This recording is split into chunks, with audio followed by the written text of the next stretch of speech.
How did Mama die? Sophia. Well, she wasn't really drinking that much until after Grandma passed. She took that real hard. As soon as her mother died, she stopped eating and started drinking more and getting real sick. One day her stomach was hurting real bad, and I told my cousin to call the ambulance. They said, "What's wrong with her?" And my cousin said, "Her stomach hurts." And they said it wasn't a good enough reason for them to come. So I said I would go with her to the hospital, and I went upstairs to pull on a pair of pants.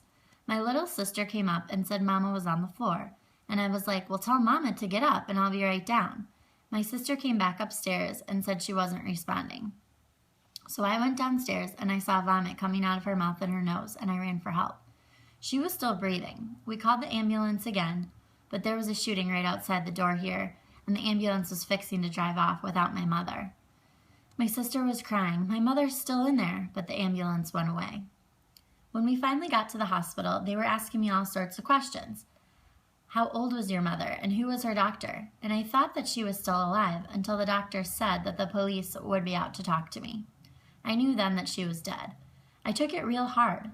They did the autopsy, and they said cirrhosis of the liver. My mother was only 35.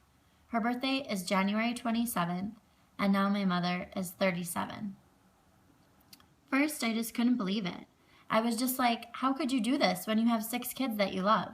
I know you cared about your mother, but how could you do this? I was just so mad at her, and I was mad at God. And I stopped saying my prayers and everything because I was so mad.